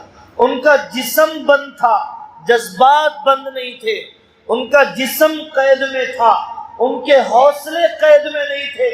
آج بھی غزہ کے علاقے میں، فلسطین کے علاقے میں، بہت چھوٹا سا علاقہ، بہت چھوٹا سا جس پر آئے دن میزائل بھی برستے ہیں، بم بھی برستے ہیں، کئی لاکھ جنازے اڑ گئے۔ اس علاقے کے اندر انہوں نے پروگرام بنایا، ایک بیٹھک میں قرآن سنائے، سب حفاظ کرام، سب حفاظ ایک بیٹھک میں ایک قرآن سنانے لگ گئے۔ پھر اس کے بعد انہوں نے کہا ہم اندھوں پر محنت کریں گے ان کو قرآن یاد دلانے کے لیے، اللہ کی رحمت متوجہ ہو جائے، ان کی غیبی مدد آ جائے۔ علاقے کے اندھوں پر محنت ہوئی، ان کو حافظ قرآن بنا دیا سووں کی تعداد میں۔ پھر محنت ہوئی ہماری عورتیں کیا کر رہی ہے، وہ بڑی تعداد میں حافظہ عورتیں تیار ہو گئی۔ اس کے بعد مسئلہ آیا ہماری بستیوں میں گونگے بہرے بھی تو ہیں، گونگے بہرے، ان کو بھی قرآن سے جوڑا جائے، اشاروں سے قرآن کا حفظ کرنا۔ گونگے بہرے جیسے اشاروں سے ضرورت کی بات کرتے ہیں، اشاروں سے قرآن کا حفظ کرنے لگ گئے۔ پھر اس کے بعد اس دبی کچلی اور دنیا کے سب سے بڑے قید خانے میں رہنے والی انتہائی مظلوم قوم کے اندر درد ہوا، ہمیں پورے عالم میں دین پہنچانا ہے، قرآن پہنچانا ہے۔ آن لائن قرآن سکھانے کا نظام بنایا، اس غزہ کے علاقے سے، فلسطین کے علاقے سے پوری دنیا میں قرآن کے سکھانے کے لیے آئی ٹی کمپنیوں کی طرح انسٹیٹیوٹ انہوں نے قائم کر دیے۔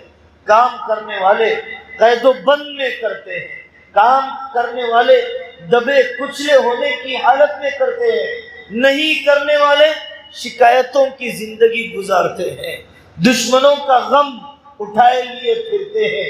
وہ ساری دنیا کو بدلنا چاہتے ہیں، خود کو بدلنا نہیں چاہتے ہیں۔ ساری دنیا میں قالین بچھانے کا غم چھوڑو، اپنے پیر میں چپل پہننے کا غم لاؤ، اور اپنے بس کے چراغ جلاؤ، اپنے بس کے ڈول ڈالو، آخری سانس تک محنت کرنا ہے۔ حضرت رسول اللہ صلی اللہ علیہ وسلم نے فرمایا قیامت قائم ہو جائے، سور پھونک دیا جائے اور تمہارے ہاتھ میں لگانے کا پودا ہو تو وہ پودا لگا دو، سور پھونک دیا گیا یہ سوچ کر محنت کرنا نہ چھوڑو۔ مرتے مرتے کام کر کے گئے، مرتے مرتے کام کر کے گئے۔ قاضی ابو یوسف رحمت اللہ علیہ، موت کا وقت قریب آیا، ایک صاحب مزاج پرسی کے لیے آئے۔ قاضی ابو یوسف نے پوچھا کہ بیٹا شیطانوں کو کنکری پیدل مارنا ہے یا سواری پر مارنا ہے؟ اس نے کہا غلط۔ انہوں نے اصلاح کی مسئلہ بتایا، وہ جانے لگا، دہلیز کے باہر قدم رکھا، اور دہلیز کے باہر قدم رکھا تھا، اندر سے رونے کی آواز آنے لگی۔ قاضی ابو یوسف دنیا سے چلے گئے اور مرتے مرتے ایک مسئلہ بتا کر گئے، مرتے مرتے آنے والے تک علم پہنچا کر مرے، بانج بن کے نہیں مرے۔ بنگلور میں فری ڈائلسس کا ہاسپٹل چلتا ہے، ایک رکشہ چلانے والا آیا، کام کرنے کے لیے دھن نہیں چاہیے، دھن چاہیے، دھن نہیں چاہیے، دھن چاہیے، دولت نہیں چاہیے، ہمت چاہیے، پیسہ نہیں چاہیے، علماء سے مشورہ چاہیے، اللہ کام کراتے ہیں۔ وہ آٹو چلانے والا شخص آیا اور آ کر کہنے لگا یہ میرے ایک ہفتے کی کمائی ہے، آپ لوگ مفت میں ڈائلسس کرتے ہیں، میری طرف سے بھی ایک پیشنٹ کو ڈائلسس کر دیجئے۔ میرے پاس کچھ نہیں تھا سوائے یہ تھوڑی سی پونجی کہ آپ اسے قبول کر لیجئے۔ مدراس کے علاقے میں آج بھی مدرسہ ہے، مدرسہ داؤدیہ، آسام کے علاقے میں ہم نے اپنی آنکھوں سے دیکھا، مدرسے میں کوئی مطبخ نہیں ہے، مدرسے میں کوئی ہاسٹل نہیں ہے، بچے جھوپڑیوں جیسے گھروں میں رہتے ہیں، اور وہی گھر والے نہلاتے دھلاتے کھلاتے پلاتے چھوٹے چھوٹے بچوں کو، اور وہ مدرسے میں لا کر وقت پہ بٹھا دیتے ہیں۔ 500 ٹفن ہیں گھر گھر میں دے دیے گئے، آٹو 2 مرتبہ چکر لگاتا ہے، 500 کے ٹفن ایک وقت میں مدرسے کو پہنچ جاتے ہیں۔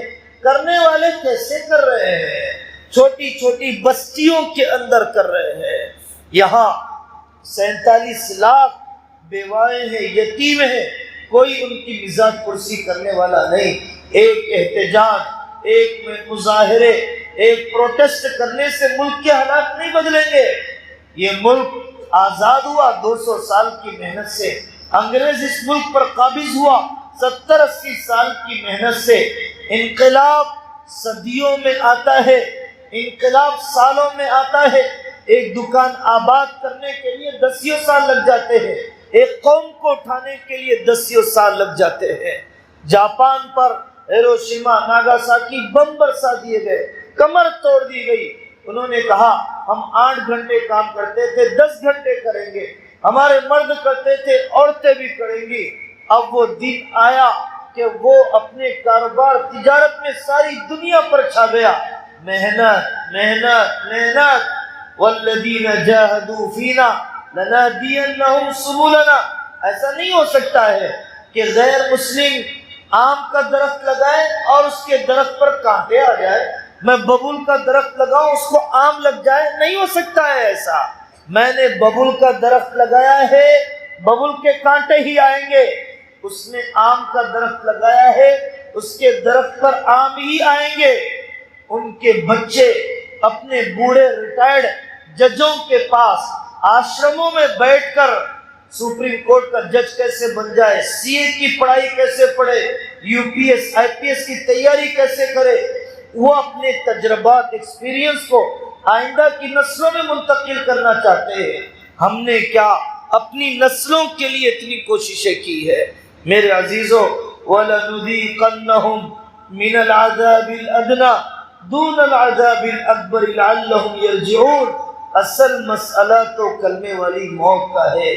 اسلام تو قیامت تک رہے گا، لیکن کیا میں موت تک مسلمان باقی رہوں گا؟ اسلام تو قیامت تک رہے گا، لیکن کیا میں موت تک مسلمان باقی رہوں گا؟ اس کی اصل فکر کرنا ہے۔ میری آخرت کا مسئلہ، عِشْ محمد ما شِئْتَ فَإِنَّكَ مَيِّتٌ۔ اے نبی جتنے سال جی لیجیے آپ کو موت آنی ہے۔ کورونا میں کس کو اپنی موت یاد نہیں ہے؟ دائیں بائیں موت للکارتی رہی، چغلیاں کھاتی رہی، اور اس کے آس پاس کے حادثے ہارٹ بیٹنگ بڑھاتے رہے، نفسیاتی سائیکولوجیکل پیشنٹ بنتا رہا۔ اب نئی عمر ملی ہے، نیا عمل کر کے بتاؤ، نئے زندگی کے دن ملے ہیں، نیا عمل کر کے بتاؤ۔ عمر وہ نعمت ہے جو عمل میں اضافے کے ساتھ ہو، وہ عمر نعمت نہیں ہے جو عمل میں کمی کے ساتھ ہو۔ طوبیٰ لمن طال عمرہ وحسن عملہ، مبارک بادی کے قابل ہے وہ بندہ جس کی عمر میں بھی اضافہ ہو، عمل میں بھی اضافہ ہو۔ کورونا ختم ہو گیا، موت ختم نہیں ہوئی۔ کورونا ختم ہو گیا لیکن موت ختم نہیں ہوئی۔ کیسے میں بے خوف ہو چکا ہوں؟ کیا مجھے اپنی آخرت یاد ہے؟ اپنے بھائی کو دفنا کر بھی، اپنے باپ کا جنازہ دیکھ کر بھی اللہ تعالیٰ نے فرمایا وَعْمَلْ مَا شِئْتَ فَإِنَّكَ مَجْزِيٌّ بِهِ، جو چاہے آپ عمل کر لیجئے، آپ کو اس کا بدلہ دیا جائے گا۔ وَأَحْبِبْ مَنْ شِئْتَ فَإِنَّكَ مُفَارِقُهُ، اور جس سے چاہے آپ محبت کر لیجئے، آپ کو اس سے جدا ہونا ہے، آپ کو اس سے جدا ہونا ہے۔ کتنے لوگ ہیں جو مر گئے اور ان کی قضا نمازوں کا فدیہ دیا گیا۔ ایک نوجوان آیا، میری ماں کا انتقال ہو گیا، بیمار رہتی تھی، 9 لاکھ روپیے اپنی والدہ کے نماز روزے کا فدیہ ادا کیا۔ ایک صاحب ٹرین میں جا رہے تھے، پوچھنے لگے میرے والد کا 20 سال پر انتقال ہو گیا، ہم نے 10 12 سال کی نمازوں کا فدیہ تقسیم کر لیا، ہمارے والد بڑے دیندار نہیں تھے، بڑے ناسمجھ تھے، ہم ان کے قبر کے عذاب کے سلسلے میں ان کو راحت پہنچ جائے، اللہ قبول کر لے، ان کی نمازوں کا پورا فدیہ دینا چاہتے ہیں تاکہ ان کی گردن اللہ کے یہاں چھڑا دی جائے۔ قدر کر لو میرے عزیزو، قدر کر لو، اپنی بچی کچی زندگی کی قدر کر لو۔ اولم نعمرکم ما یتذکر فیہ من تذکر وجاءکم النذیر، کیا ہم نے تمہیں اتنی عمر نہیں دی تھی کہ جس میں نصیحت حاصل کرنے والا نصیحت حاصل کر لیتا اور تمہیں ڈرانے والا بھی اللہ کی طرف سے آ گیا۔ مستورات کے اجتماعات، اللہ والوں کو بلاؤ، ان کے قدم ہماری بستیوں میں پڑے، ناچنے والوں کو بلاتے ہو، مرفے والوں کو بلاتے ہو، کھانا پکانے والے باورچیوں کو حیدرآباد سے بلاتے ہو، اللہ والوں کو نہیں بلا سکتے؟ ولیوں کو نہیں بلا سکتے، جلیل قدر علماء کو نہیں بلا سکتے۔ ایک مرتبہ کی بارش سے پورے تالاب نہیں بھر جاتے، پورے ڈیم نہیں بھر جاتے، ایک مرتبہ کے اجتماع سے بستیاں نہیں بدل جاتی ہیں۔ مسلسل محنت، روزانہ 2 دن میں ایک مرتبہ نل کا پانی آئے تب ہماری ضرورتیں پوری ہوں گی۔ ہر ہفتہ 10 دن میں اللہ والے آئیں، اصلاحی مجلسیں ہوں، گھر گھر کے لوگ شریک ہوں، تب جا کر ہماری زندگیوں کا رخ بدلے گا۔ یہ کیسی بزدلی ہے، خودکشی کا رجحان بڑھتے چلے گیا۔ یہ کیسی جذباتیت ہے کہ جذباتی نعروں کے حوالے ہو گئے، حکومت کے خلاف نعرے لگائے، ہوا کچھ نہیں، سلاخوں کے پیچھے دھکیل دیا گیا۔ یہ نادانی کا سبق کس نے دیا ہے؟ یہ جذباتیت کا سبق کس نے تمہیں دیا ہے؟ کیوں اپنی نسلوں کو اجاڑنے پر تلے ہو؟ انہیں اہل حق علماء کے حوالے کرو، یوٹیوب فیس بک کے حوالے نہ کرو۔ فسادات اس ملک کے اندر 3000 فسادات ہو چکے، بستیاں جل چکی۔ فساد کیوں ہوتا ہے؟ 2 آدمی کی لڑائی 2 مذہب والوں کی لڑائی بن جاتی ہے، 2 آوارہ دوستوں کی لڑائی 2 محلوں کی لڑائی بن جاتی ہے۔ ہم کوئی اسلام کے لیے تھوڑی لڑ رہے ہیں، ہم کوئی دین کے لیے تھوڑی لڑ رہے ہیں۔ اتنا ہی بابری مسجد کے لیے لڑ سکتا ہے، محلے کی مسجد آباد نہیں کر سکتا ہے۔ کسی بیٹی کے دوسرے کے ساتھ بھاگ جانے پر اسے اشتعال آ جاتا ہے، لیکن جہیز جوڑے کی رقم کے بغیر نکاح کے لیے تیار نہیں ہوتا ہے۔ بازاری لڑکی سے نکاح کرتا ہے، جسم کے کپڑوں پر تیار، میں اس کا مجنوں ہوں۔ اور اگر حیا والی لڑکی سے نکاح کرتا ہے تو پھر جہیز کا پورا سامان میری ماں مانگتی ہے، تو میں نے بازاری عورت کی قیمت بڑھا دی ہے، پاک دامن عورت کی قیمت گھٹا دی ہے۔ تو میرے بزرگوں، اپنے اپنے حصے کی ذمہ داریاں اور ذمہ داری کا احساس، اور ہمیشہ جب اس قسم کے مذاکرے ہوں گے، اللہ تبارک و تعالی محنتوں کو ضائع نہیں کرتا ہے۔ باطل ہوائی جہاز کی رفتار سے اور حق چونٹی کی رفتار سے بھی اگر چلتا ہے، حق میں اللہ نے وہ طاقت دی ہے جو باطل کو ختم کر دے گا۔ اما الزبد فیذهب جفاء واما ما ينفع الناس فينقض في الارض۔ ہم نے گجرات کے علاقے کے اندر دیکھا، مسجد سے کنیکشن دیا ہوا، پوری بستی کے اندر مسجد میں جو سبق دیا جا رہا ہے ایک ایک گھر تک پہنچ جائے۔ پالنپور کے علاقے میں 600 بچے مکتب کے اندر ہے، 1200 بچیاں مکتب کے اندر ہے، جہاں پنجم تک کی پڑھائی اور 6 تک کی پڑھائی مکتب میں دے دی جاتی ہے، مسجد میں دے دی جاتی ہے۔ مسجد کے باہر بچوں کا گھر نامی ایک عمارت ہوتی ہے، اس میں دے دیا جاتا ہے۔ اللہ تبارک و تعالیٰ نے ہمارے اندر بھی صلاحیتیں دی ہے، گٹکوں میں کتنا لگ گیا، اور تھوکنے تھوکنے میں کتنا لگ گیا، گندے ریچارج میں کتنا لگ گیا، لیلاؤں کی محبت میں کتنا لگ گیا، گاڑیوں کے ایکسیڈنٹ میں کتنا لگ گیا۔ اللہ کے کام کے لیے کیوں نہ لگا؟ اللہ کے کام کے لیے قبول کیوں نہیں ہوا؟ نجم الدین ایوب کے زمانے میں اس بن عبد السلام رحمۃ اللہ علیہ کا مقابلہ ہوا بادشاہ وقت سے۔ بادشاہ وقت نے جلاد کو بھیجا، جاؤ اس بن عبد السلام کی گردن مار کر لاؤ۔ گردن لانے کے لیے جلاد نکلا، اس بن عبد السلام رحمۃ اللہ علیہ کا بیٹا دوڑا ہوا آیا، کہنے لگا ابا جی جلاد آ رہا ہے آپ کی گردن لینے کے لیے۔ اس بن عبد السلام رحمۃ اللہ علیہ نے فرمایا بیٹا تیرا باپ اتنا اچھا نہیں ہے کہ اس کو اللہ کے راستے میں اس کی گردن قبول ہو جائے، تیرا باپ اتنا اچھا نہیں ہے، اس کے لیے بڑی قسمت چاہیے، اللہ کے لیے مال قبول ہو جائے بڑی قسمت چاہیے، اللہ کے لیے جان قبول ہو جائے بڑی قسمت چاہیے۔ واقعی وہ قسمت ہماری بن نہیں پا رہی ہے۔ رضوا بأن يكونوا مع الخوالف فطبع الله على قلوبهم، پیچھے رہنے پر راضی ہو گئے، اللہ نے ان کے دلوں پر مہر لگا دیا۔ ہم میں سے ہر ایک ذمہ دار، کلکم راع، ایک اینٹ بھی اگر صحیح نہ ہو دیوار درست نہیں بن سکتی ہے۔ بستی کا ایک آدمی بھی اصلاح اور سدھار کے لیے تیار نہ ہو، پوری بستی کا رخ صحیح نہیں ہو سکتا ہے۔ کلکم راع وکلکم مسئول عن رعیتہ، تم میں سے ہر ایک ذمہ دار ہے اور تم میں سے ہر ایک اپنے ماتحتوں کا ذمہ دار ہے۔ کیا ہم انتظار کر رہے ہیں کہ میری بیٹی کب بھاگے گی دوسرے کے ساتھ؟ کیا ہم انتظار کر رہے ہیں کب میرے بیٹے کے طلاق کا حادثہ ہو جائے گا؟ ہم انتظار کر رہے ہیں کب میرے بھائی کی گرفتاری ہو جائے گی؟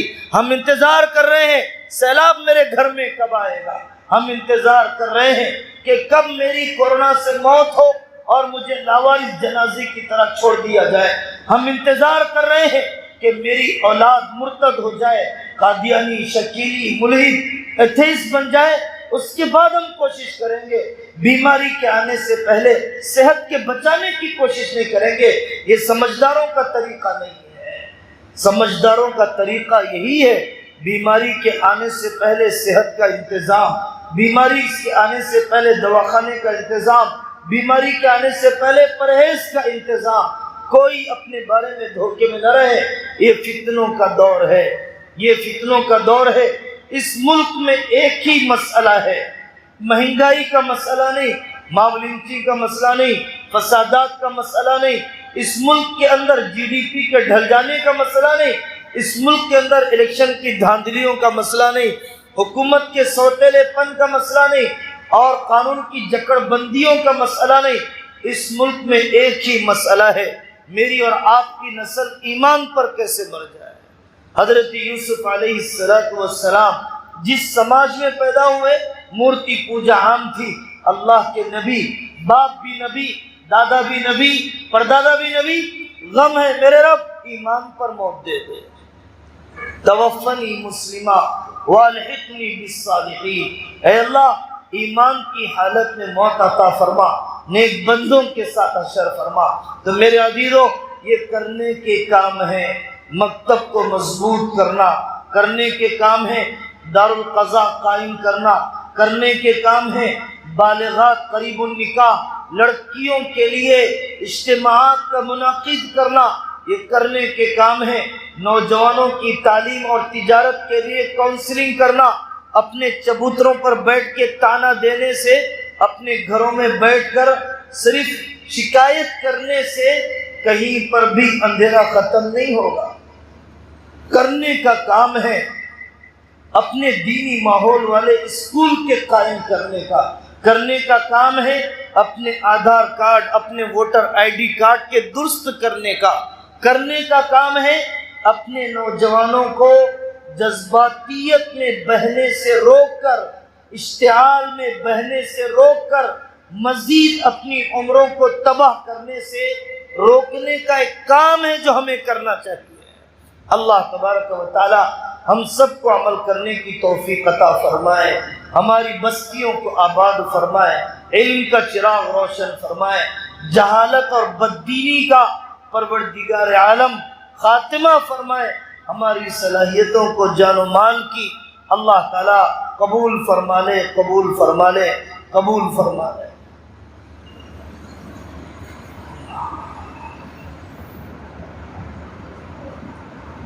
اللہم صلی علی محمد النبی الامی وعلی آلہ وسلم تسلیما۔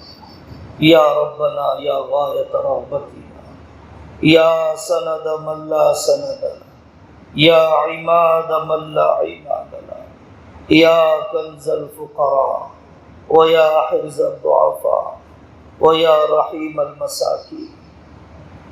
اللہم صلی علی محمد کلما ذکرہ الذاکرون وصلی علی محمد کلما غفل عن ذکرہ الغافلون وصلی علی محمد حتی ترضى وصلی علی محمد بعد الرضا۔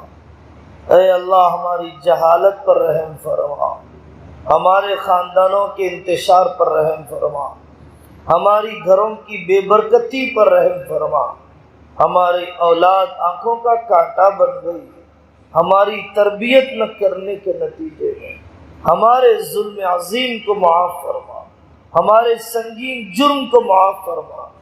اے اللہ ہماری اولاد کو ایسے باپ نہ ملے جس کو سجدے میں تڑپتا ہوا اولاد نے دیکھا ہو، ہماری نسلوں کو ایسی مائیں نہ ملی جو قرآن آپ کی محبت میں ڈوب کر پڑھتی ہو۔ ہمارے بچوں کو ایسی دادیاں نانیاں نہیں ملی جو تہجد میں اللہ کے سامنے تڑپ رہے ہو، پھڑک رہے ہو۔ اے اللہ، ہماری سڑکیں تو بن گئی، ہمارے گھر تو اجڑ گئے، ہمارے رشتے تو بکھر گئے، ہمارے دلوں کی نفرت ختم نہ ہوئی، ہمارے خاندانوں کی بدگمانی نہ دھلی۔ اے اللہ، آپ راضی ہو جائیے، ہر قسم کی جذباتیت سے پناہ عطا فرمائیے، جو قید میں ہے آزاد فرما دیجیے، ہمیں اپنے علماء سے جڑنے والا بنائیے، اہل حق کی رہبری لینے رہبری کرنے کی توفیق عطا فرمائیے۔ آپ کے اسماء حسنہ کا واسطہ، آپ کے اسم اعظم کا وسیلہ، شہدائے بدر کا وسیلہ، شہدائے کربلا کا وسیلہ، ہمارے اور ہماری نسلوں کے ایمان پر جینے، ایمان پر مرنے کا فیصلہ فرما دیجیے۔ اے اللہ، مکاتب کو آباد فرما، مدارس کی رونق واپس فرما، بیت المال کو مستحکم بنا، دارالقضاؤں کو قائم فرما، نوجوانوں کی رہبری کے ادارے چلا دیجیے، بالغات بڑی عورتوں کی تعلیم کا انتظام کر دیجیے، گھر گھر محلہ محلہ مکتب آباد کر دیجیے۔ اے اللہ، ہم نے بہت ناقدری کی، اپنی صحت کی ناقدری کی، اپنی فراغت کی ناقدری کی، خوشحالی کی ناقدری کی، موافق حالات کی ناقدری کی، دنیا کے 10 ملکوں سے بہتر حالات میں ہیں، پھر بھی ہم نے دین کی خدمت نہیں کی۔ اے اللہ، معاف فرما دیجیے، جو مواقع باقی ہیں اس کی قدر کرنے والا بنائیے، جو خاندان بکھرے ہیں مجتمع کر دیجیے، بیویاں نافرمان اطاعت دیجیے، شوہر ظالم ہے تقویٰ دے دیجیے، قرضوں میں ڈوبے ہیں ادا فرما دیجیے، گودیں خالی ہے صحت مند اور نیک اولاد دے دیجیے، جسمانی بیماری روحانی بیماریاں لپٹی ہے، نہ بد نظری سحر انگیزی، اے اللہ ان سب سے پناہ عطا فرما، اے اللہ پناہ عطا فرما، اے اللہ پناہ عطا فرما۔ ہمیں تو موت یاد نہ آئی، دل اتنا غافل ہو گیا، ہمیں تو موت یاد نہ آئی، دل اتنا غافل ہو گیا۔ موت کی سختی سے بچا لیجیے، قبر کے عذاب سے بچا لیجیے، دجال کے فتنے سے بچا لیجیے، پلصراط کی سختی سے بچا لیجیے۔ اے اللہ، بہت کمزور ہے، معمولی بھیانک خواب دیکھ کر ڈر جاتے ہیں، قبر کے عذاب ہم سے کیا چلے جائیں گے، منکر نکیر کیا دیکھے جائیں گے، کمزور بہت ہے، جری بھی بہت ہے، کمزور بھی بہت ہے، آپ کے باغی بھی بہت ہے۔